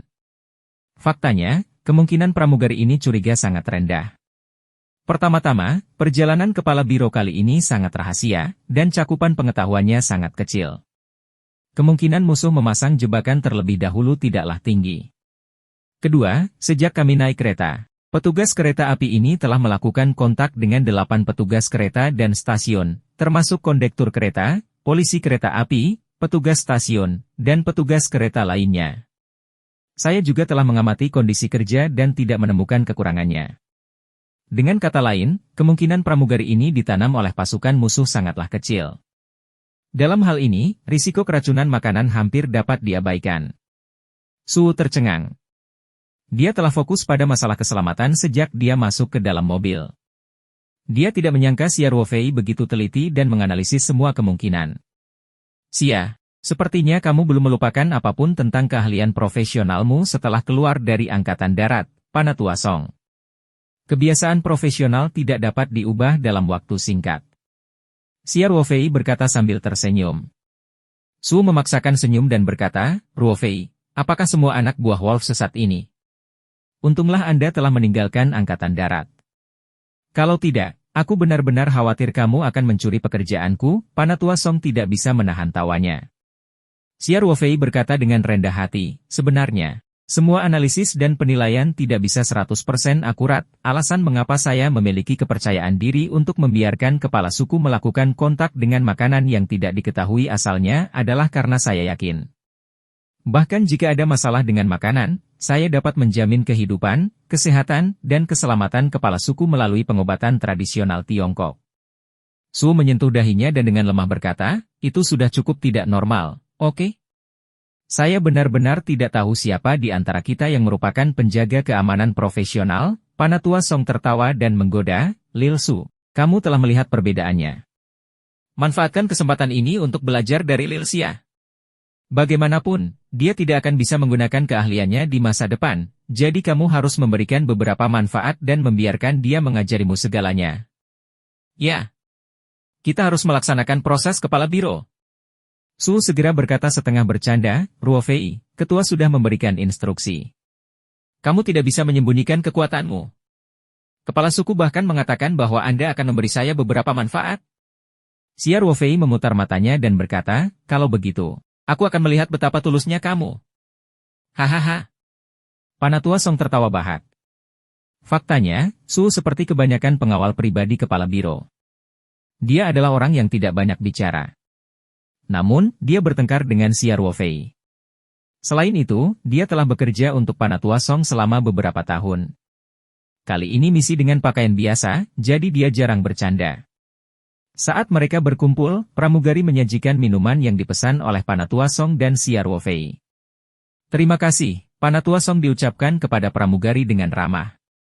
Kemudian, dia melihat ke arah teh hitam panas yang mengepul dan berkata sambil tersenyum, kalau begitu, saya akan yakin minumannya di kereta berkecepatan tinggi Tiongkok. Panatua Song mengambil tempat cangkir dan menyesapnya. Bagus sekali. Rasanya sangat enak. Faktanya, Panatua Song pernah memenuhi semua jenis teh sebelumnya. Jenis teh mahal apa yang ada di kereta berkecepatan tinggi ini? Tapi yang dialami lelaki tua itu adalah hal baru. Setelah mendengarkan analisis Xia Ruofei, Su tidak segugup sebelumnya. Namun, dia masih menatap Panatua Song. Khawatir ada yang tidak beres dengan teh hitamnya. Ternyata dia terlalu khawatir. Panatua Song meminum seluruh cangkir teh hitam sambil bersandar dengan santai. Dia sama sekali tidak merasa tidak nyaman. Panatua Song memandang keluar jendela ke arah ladang dan sungai yang mengalir dengan cepat dan berkata dengan penuh emosi, perkembangan negara kita benar-benar berubah dari hari ke hari. Saat ini sudah ada kereta api kecepatan tinggi kelas dunia dan kereta api kecepatan tinggi. Dulu, perjalanan dari 3 gunung ke pegunungan Wui membutuhkan waktu seharian dengan kereta api. Saat ini, kereta berkecepatan tinggi bisa mencapainya dalam waktu lebih dari 1 jam. Ya. Xia Ruofei mengangguk setuju. Teknologi kereta api berkecepatan tinggi Tiongkok memang berkelas dunia. Mereka telah membangun jalur kereta api berkecepatan tinggi dan menjual kereta api berkecepatan tinggi ke banyak negara di dunia ketiga. Sebagai orang Tionghoa, mereka sangat bangga. Panatua Song melanjutkan, dulu ketika Angkatan Darat kami bergerak ke selatan, kami bahkan tidak mempunyai cukup truk, apalagi kereta berkecepatan tinggi. Sebagian besar prajurit harus mengandalkan kaki mereka untuk sampai ke sana. Ketika tentara kami memasuki wilayah Min, kabupaten pertama yang kami bebaskan adalah Gunung Wui. Saat itu, masih bernama Kabupaten Chong'an, saat Panatua Song berbicara, matanya menampakkan ekspresi kenangan. Xia Ruofei bahkan lebih yakin bahwa Panatua Song memiliki hubungan yang mendalam dengan Gunung Wui. Sejak dia meninggalkan halaman Guling, dia merasa sedikit tidak sabar. Xia Ruofei dan Su dengan bijaksana tetap diam dan tidak mengganggu lelaki tua itu. Kereta menuju ke utara. Sekitar pukul 10, Harmoni yang ramping tiba di stasiun kereta timur Wui tepat waktu dan perlahan berhenti di peron. Bab 278, tidak sabar. Dari segi administrasi administratif, lokasi stasiun timur Gunung Wui tidak berada di bawah menunjuk pegunungan Wui. Masih ada jarak 50 hingga 60 km dari pegunungan Wui ke kawasan pemandangan Gunung Wui. Hanya karena reputasi pegunungan Wui maka nama stasiun ini memiliki ciri khas Tiongkok. Apalagi ada juga stasiun utara Gunung Wui yang hanya berjarak 3 km dari kawasan pemandangan tersebut. Namun, Gunung Wui adalah stasiun penghubung kereta berkecepatan tinggi terbesar di Min Utara, jadi terdapat banyak pilihan kereta. Itulah sebabnya editor Lu memilih stasiun ini ketika dia memesan tiket. Rombongan meninggalkan stasiun dengan lancar. Karena Panatua Song secara khusus memerintahkan mereka untuk tidak memberitahu pemerintah setempat, tidak ada yang tahu bahwa mantan pemimpin inti Tiongkok telah datang ke kabupaten kecil ini, tingkat kota. Panatua Song dan 4 orang lainnya meninggalkan stasiun melalui gerbang keluar bersama penumpang lainnya. Seluruh proses meninggalkan stasiun tentu saja merupakan tahap di mana tekanan keamanan paling tinggi. Namun, Su tidak lagi gelisah seperti saat dia berangkat ke stasiun kereta utara kota Sanshan. Dia merasa lebih percaya diri bekerja dengan Xia Ruofei. Keduanya bekerja sama dengan sangat baik ketika mereka meninggalkan stasiun. Meskipun mereka berlima keluar dari keramaian, mereka mampu melindungi Panatua Song dan berjalan ke alun-alun stasiun kereta tanpa kesulitan. Tidak ada percikan air bersih di jalan, tidak ada permukaan tanah, tidak ada perayaan meriah dari para pemimpin provinsi, kota, dan kabupaten, tidak ada bunga atau karpet merah. Sebuah mobil bisnis Mercedes-Benz hitam diparkir dengan tenang di jalan samping alun-alun. Itu adalah kendaraan pick-up yang diaransemen oleh keluarga penyanyi. Tak jauh dari bagian depan dan belakang Mercedes-Benz juga terdapat sedan Mercedes-Benz berwarna hitam. Ini semua adalah kendaraan atas nama perusahaan keluarga Song, Grup Huatian. Man in Black di samping kedua mobil tersebut juga merupakan pegawai Departemen Keamanan Grup Huatian. Semua kendaraan itu anti peluru dan telah dipindahkan dari ibu kota ke Gunung Wui terlebih dahulu. Mereka juga merupakan elit dari Departemen Keamanan Grup Huatian, dipimpin oleh Huang Fang, Kepala Departemen Keamanan Grup Huatian. Kepala Huang dulunya adalah seorang perwira resimen, dan sebelum pensiun, ia menjabat sebagai kapten pasukan khusus di grup Angkatan Darat tempat Panatua Song pernah bertugas. Komandan lama. Huang Fang membusungkan dadanya dan berteriak, meskipun dia mengenakan jas hitam, tanpa sadar dia tetap memberi hormat. Punggungnya lurus seperti pohon pinus, dan dia memancarkan aura militer yang kuat. Huang kecil, terima kasih atas kerja kerasmu, Panatua Song tersenyum. Niat awalnya adalah untuk tetap low profile sebisa mungkin, tapi berdasarkan posisinya, bagaimana dia bisa tetap low profile? Untuk perjalanannya dengan pakaian biasa, kelompok Huatian telah menyewa pesawat angkut untuk mengangkut kendaraan anti peluru ke Gunung Wui. Mereka juga telah memindahkan lebih banyak personel keamanan elit dari markas Capital Group untuk bertindak sebagai garda depan. Bahkan Kepala Departemen Keamanan, Huang Fang, secara pribadi datang untuk mengoordinasikan masalah keamanan. Hal ini sendiri dapat dianggap sebagai mobilisasi banyak orang. Namun, agar tidak membuat para pemimpin setempat waspada, Penatua Song tidak punya pilihan selain menerima pengaturan keluarganya. Dia tahu jika dia tidak menyetujuinya, anak-anaknya pasti tidak akan menyetujui rencana perjalanan ini. Komandan lama, silakan masuk ke dalam mobil. Huang Fang mengulurkan tangannya dan memberi isyarat mengundang. Penatua Song mengangguk dan memimpin untuk masuk ke dalam Mercedes-Benz. Menir Lu dan Song Rui secara mulai duduk di baris terakhir. Su duduk di kursi penumpang depan. Xia Ruofei masih duduk di kursi dengan tanggung jawab keselamatan tertinggi, merapikan kursi di sebelah Penatua Song. Konvoi 3 kendaraan dengan cepat meninggalkan stasiun Gunung Wei dan menuju kota Weishan. Sepanjang perjalanan, Elder Song sangat bersemangat. Dia menunjuk pemandangan di luar jendela dari waktu ke waktu dan memberitahu Xia Ruofei tentang saat dia mengikuti Angkatan Darat ke selatan. Terlihat sebidang tanah ini pasti meninggalkan banyak kenangan bagi lelaki tua itu. Mobil melaju lebih dari 1 jam sebelum mereka memasuki kota. Ini adalah kota tingkat kabupaten yang terkenal dengan pariwisata dan daun tehnya. Perkembangannya jauh lebih baik dibandingkan kabupaten lain di wilayah yang sama. Jalan raya dan kereta api melewati tempat ini. Bahkan ada bandara kecil. Bangunan-bangunan di luar jendela tampak jauh lebih baik daripada bangunan-bangunan di daerah kecil biasa. Yang paling jelas adalah banyaknya kedai teh. Tidaklah berlebihan untuk mengatakan bahwa setengah dari toko di jalan itu bergerak dalam bisnis teh. Berdasarkan permintaan Elder Song, penginapan mereka tidak diatur di resor Gunung Wei. Sebaliknya, mereka memesan hotel di kota. Hotel Falong adalah satu-satunya hotel bintang 4 di kota. Menir Lu pergi untuk check-in dan rombongan pergi ke kamar hotel. Kamar Elder Song adalah satu-satunya suite besar di Hotel Flarong. Kamar Su dan Xia Ruofei berada di sisi kiri dan kanan kamar Elder Song. Kamar Menir Lu dan yang lainnya juga berada di lantai yang sama. Huang Fang dan yang lainnya telah memesannya terlebih dahulu. Di kamar Penatua Song. Orang tua itu duduk di tengah sementara Xia Ruofei dan yang lainnya duduk di sofa di ruang tamu. Penatua Song berkata sambil tersenyum ramah, "Xia kecil, kamu mengalami kesulitan selama ini. Saya hanya seorang lelaki tua, dan saya telah menyiksa orang-orang di sekitar saya." "Ketua, sama-sama. Ini bukan kerja keras," kata Xia Ruofei. "Bohong kalau tidak sulit. Pekerjaanmu melelahkan." Penatua Song menghela nafas. Kemudian, Penatua Song berkata kepada Menir Lu, "Xiao Lu, ayo kita makan siang di hotel dan mencoba makanan lezat setempat. Suatu hari nanti, kalian akan menemaniku ke suatu tempat." "Ya, Ketua," jawab Menir Lu. Karena Huang Fang dan yang lainnya sudah ada di sana, Menir Lu tidak perlu khawatir tentang pengaturan makanan dan minuman. Faktanya, bahan-bahannya semuanya melalui udara, diterbangkan terlebih dahulu dan semuanya telah melalui pemeriksaan ketat.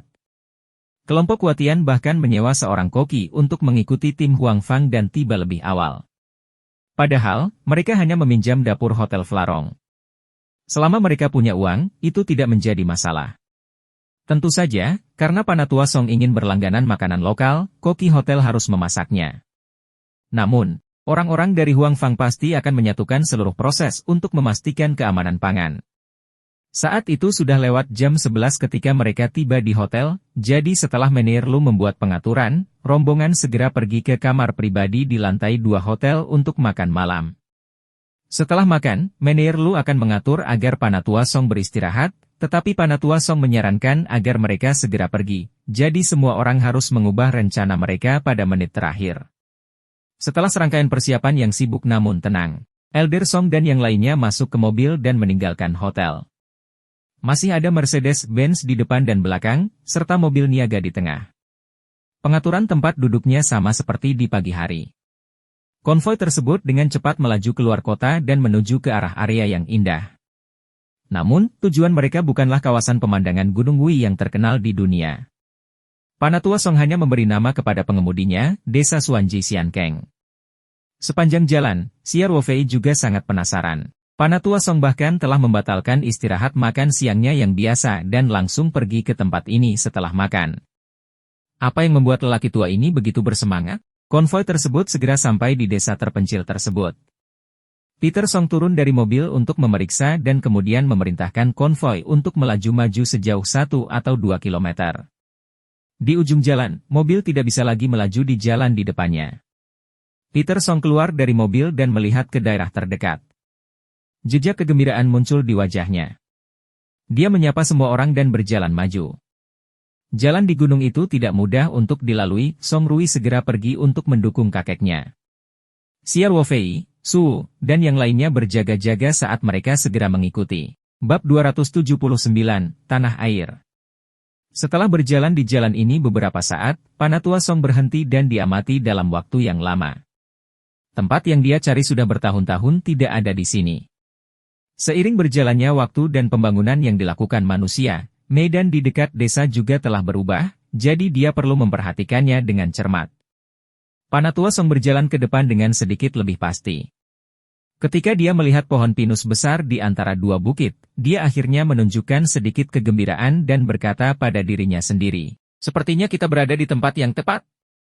Setelah mengatakan itu, Panatua Song sedikit dipercepat.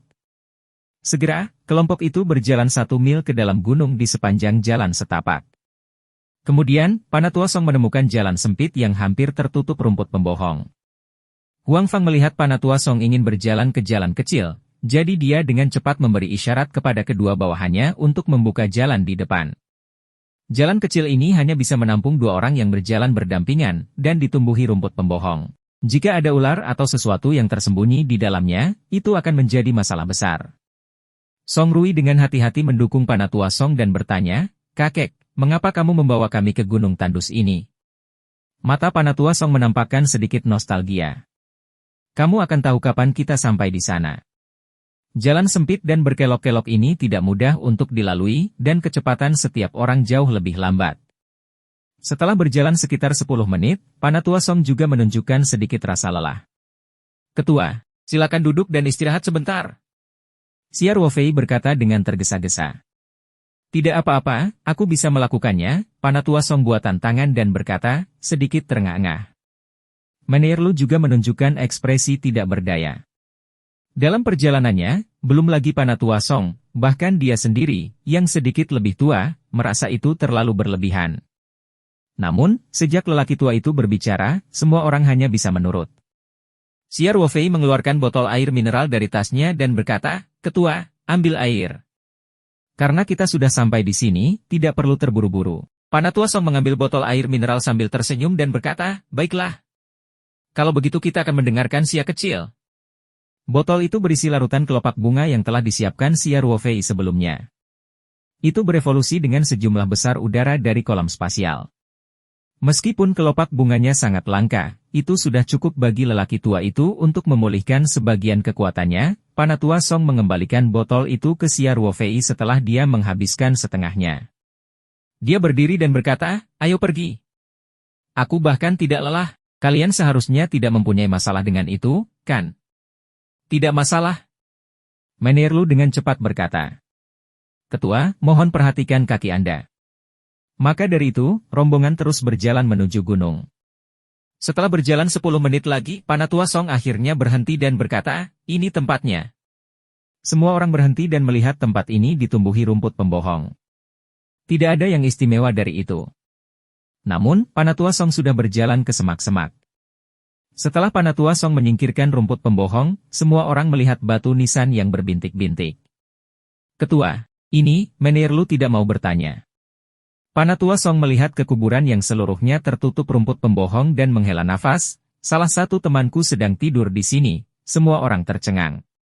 Kuburan kecil yang tersembunyi di antara rumput pembohong ini sebenarnya adalah kuburan seorang martir? Xia Ruofei yang pertama bereaksi. Dia segera berjalan ke depan dan berkata, "Semuanya, ayo bantu." Menierlu dan yang lainnya segera maju untuk membantu membersihkan. Ada kekuatan dalam jumlah. Segera, rumput pembohong di sekitar kuburan pembohong dibersihkan, dan ruang terbuka yang bersih dibersihkan di depan kuburan. Itu adalah lempengan batu berbintik-bintik yang telah melewati banyak angin dan hujan, dan di belakangnya ada kuburan kecil. Jika bukan karena Panatua Song, tidak akan ada yang mengira bahwa seorang martir dimakamkan di sini. Kata-kata di tablet batu itu masih sulit dipahami. Kata-kata, makam martir Yan Xiaodong, tertulis di atasnya dengan huruf besar. Di sebelahnya ada sederet karakter kecil dengan serangkaian nama sandi Angkatan Darat dan kampung halaman martir Yan Xiaodong, Desa Donggao, Kabupaten Xingguo, Provinsi Gan. Yan Xiaodong ini sebenarnya berasal dari Kabupaten Jiangjun yang terkenal. Panatua Song menatap batu nisan untuk waktu yang lama sebelum berbalik dan berkata, "Xiao Rui, keluarkan barang-barang yang aku minta kamu persiapkan." Song Rui segera menurunkan ranselnya dan mengeluarkan rokok, anggur putih, kertas kuning, lilin, dan barang-barang lainnya. Saat itulah dia menyadari bahwa kakeknya telah meminta untuk menyiapkan barang-barang tersebut ketika dia berada di kota Sanshan. Ternyata itu untuk memberi rasa hormat kepada rekan-rekannya. Panatua Song secara pribadi ditempatkan di depan kuburan satu persatu dan menyalakan dupa. Ia pun menyalakan 3 batang rokok merek Huaxia dan menancapkannya ke tanah di depan kuburan. Lalu dia menuangkan 3 gelas anggur dan diam-diam menaburkannya ke tanah. Song Rui membantu membakar uang kertas. Semua orang berdiri diam di samping dan tidak mengganggu lelaki tua yang sedang mengenang rekan-rekannya. Setelah beberapa lama, Panatua Song menghela nafas dan menatap batu nisan. Saat itu, setelah tentara memerdekakan Kabupaten Chong'an, mereka melanjutkan perjalanan ke selatan. Meskipun kekuatan utama musuh telah dikalahkan, medan di daerah ini rumit, pegunungan tinggi dan hutan lebat. Jadi, sekelompok kecil pasukan memasuki pegunungan untuk menjadi bandit. Oleh karena itu, pasukan kami tertinggal untuk membasmi musuh yang tersisa. Tatapan Elder Song sangat jauh ketika dia berbicara, seolah-olah dia telah melakukan perjalanan kembali ke masa lalu dan kembali ke tahun-tahun yang dipenuhi secepatnya. Xiaodong baru berusia 19 tahun ketika dia meninggal. Dia adalah pengawalku, Panatua Song berkata, saat itu. Saya sedang mengawali lebih dari memikirkan tentara untuk mengangkut perbekalan. Kami disergap di sini oleh musuh yang tersisa. Xiaodong memblokir peluru fatal untukku, semua orang menjawab. Xia Ruofei memandangi batu nisan tua itu dalam diam. Pada masa perang, banyak sekali syahid yang gugur di jalan menuju perang.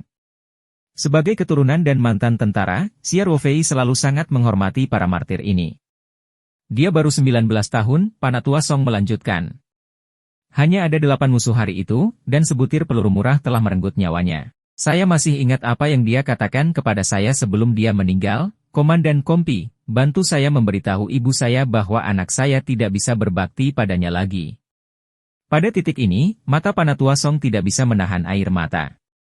Kesuksesan seorang jenderal dibangun di atas 10.000 tulang. Panatua Song telah mengalami kematian banyak rekannya dalam hidupnya, namun pengalaman ini telah menjadi kenangan yang tak terhapuskan dalam hidupnya. Ketua, kenapa tidak ada yang menjaga tempat peristirahatan martir Yan Xiaodong ini? Menir Lu tidak mau bertanya. Monumen ini dibangun kembali 30 tahun yang lalu ketika saya datang untuk memberi penghormatan kepada Xiaodong, kata Tetua Song dengan ringan. Saat itu, hanya ada satu papan kayu untuk menandai posisi ini. Dulu ada garnisun di sekelilingnya, dan orang-orang akan datang mengunjungi makam itu setiap tahun. Nanti, pasukan pertahanan mungkin telah disesuaikan dan dipindahkan, sepertinya makam Xiaodong telah ditinggalkan selama bertahun-tahun. Apa yang dilakukan pemerintah setempat? Menir Lu berkata dengan marah, Ketua, saya akan segera menelepon kawan-kawan terkait di Provinsi Tenggara. Ini terlalu keterlaluan. Tidak perlu melakukan itu, Xiao Lu, Panatua Song itu mengubah posisinya.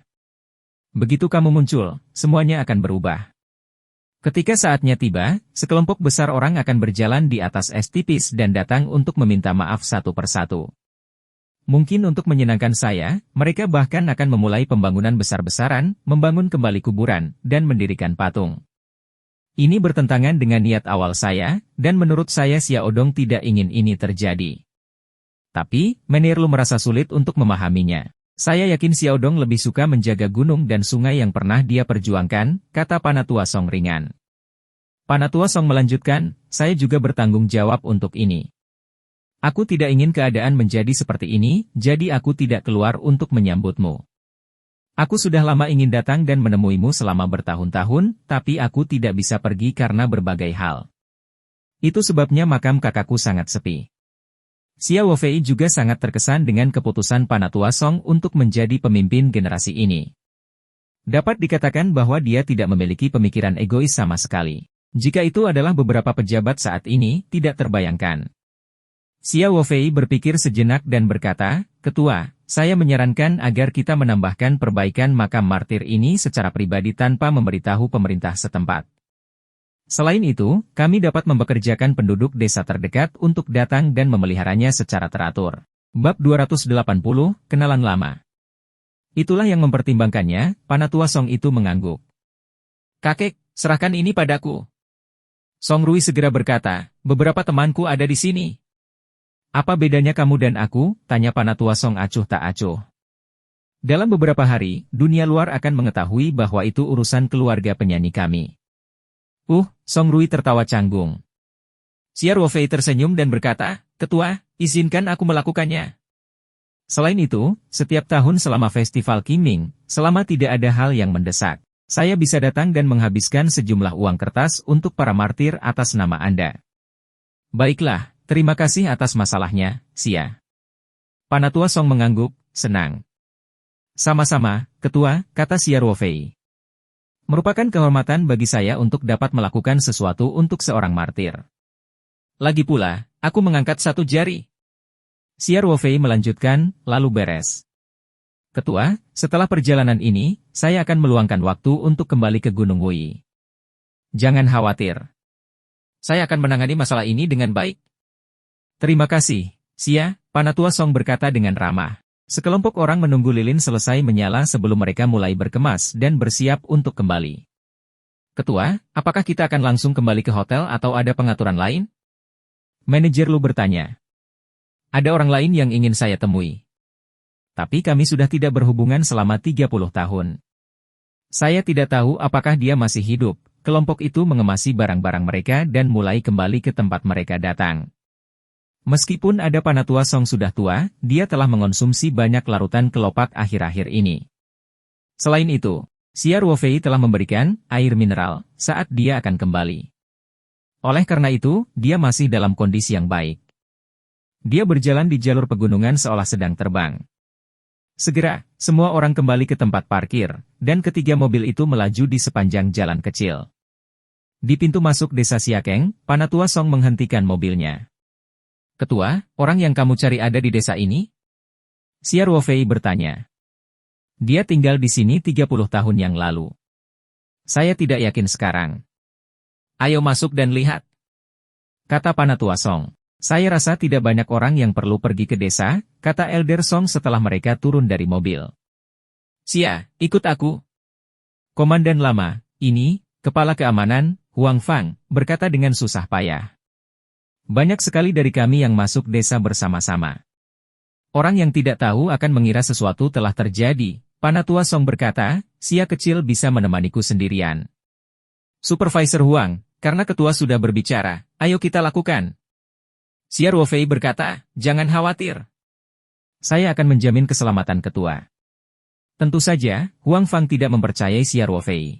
Dia tidak bisa membantu tetapi meminta bantuan Su. Tanpa diduga, Su hanya menahan dirinya sendiri sejenak sebelum berkata, baiklah, ketua, kami akan menunggumu di sini. Staf petugas Su Huang Fang terkejut. Manajer Huang, tidak apa-apa jika ada Ruofei. Su berkata sambil tersenyum. Maka sudah memutuskan, Panatua Song terkekeh dan berkata, Xia kecil, ayo pergi. Baiklah. Xia Ruofei menemani Panatua Song saat mereka berjalan ke desa. Su, Huang Fang, dan anggota kelompok lainnya tetap menunggu. Melihat sosok Panatua Song dan Xia Ruofei yang menghilang, Huang Fang berkata dengan cemas, petugas staf Su, keputusanmu terlalu terburu-buru. Komandan lama hanya membawa satu petugas bersamanya. Jika sesuatu terjadi, tanggung jawabnya akan sangat besar. Jangan khawatir, Manajer Huang, kata Su dengan mudah. Kemampuan profesional Ruofei jauh lebih baik dari saya, dan keterampilannya bahkan lebih abnormal. Bahkan ketika aku berencana untuk menyergapnya, aku masih dirobohkan olehnya dalam satu gerakan. His. Huang Fang menarik napas dalam-dalam dan menatap punggung Xia Ruofei dengan heran. Petugas staf Su, mungkinkah adik laki-laki ini berasal dari pasukan khusus yang berangkat dalam melindungi komandan lama? Dia dulunya adalah elit pasukan khusus yang hebat, tapi dia sudah pensiun, kata Su sambil tersenyum. Kali ini, itu sepenuhnya karena persahabatan. Ketika Huang Fang mendengar ini, dia merasa semakin tidak percaya. Dia berulang kali menyatakan bahwa dia telah salah menilai Xia Ruofei. Sejak pertama kali mereka bertemu di stasiun penjemputan, dia selalu berpikir bahwa Xia Ruofei hanyalah seorang penjaga keamanan biasa, mungkin seorang prajurit seperti Suwu. Resume Xia Ruofei sangat rahasia, jadi Suwu tentu saja tidak banyak bicara dan dengan cepat mengubah topik pembicaraan. Di sisi lain, Panatua Song dan Xia Ruofei telah memasuki desa. Desa pegunungan kecil berada di lokasi terpencil. Yang bisa dilihatnya hanyalah rumah-rumah rendah dan bobrok, yang sangat berbeda dengan gedung-gedung tinggi dan lalu lintas padat di luar. Waktu seolah berhenti di sini. Namun, ketika Panatua Song melihat pemandangan di depannya, dia dengan cepat mengingat desa itu dalam ingatannya. Faktanya, banyak rumah tua yang masih ada. Hanya ada sedikit orang di desa itu. Beberapa orang lanjut usia sedang duduk di bangku batu di pintu masuk desa, berjemur di bawah sinar matahari. Beberapa anak sedang bermain di bawah pohon di pintu masuk desa. Hal ini juga merupakan situasi umum di daerah pedesaan di Tiongkok. Daerah pedesaan di seluruh negeri menjadi lai. Desa Siakeng tidak terkecuali.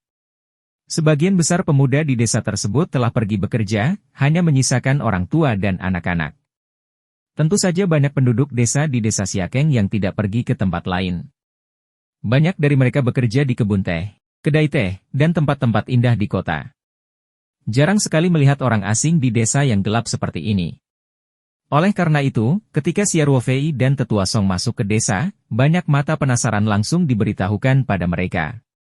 Beberapa anak bahkan berjalan dengan takut-takut dan mengukurnya. Panatua Song mengangguk ke arah anak-anak dengan senyum ramah di wajahnya. Namun keduanya tidak berhenti dan langsung berjalan menuju desa. Tata letak seluruh desa seharusnya tidak banyak berubah dalam beberapa dekade terakhir. Panatua Song dengan cepat menemukan rumah bobrok berdasarkan ingatannya. Ketika dia melihat rumah tua itu, wajah Panatua Song membeku. Karena rumah ini sudah lama rusak, dan tidak ada seorang pun yang sudah lama tinggal di dalamnya. Melalui pintu kayu yang setengah rusak, dia bisa melihat rumput liar di halaman sudah mencapai setengah tinggi manusia, dan sebagian dinding halaman sudah runtuh. Ketua, orang yang Anda cari tinggal di sini? Xia Ruofei bertanya dengan hati-hati.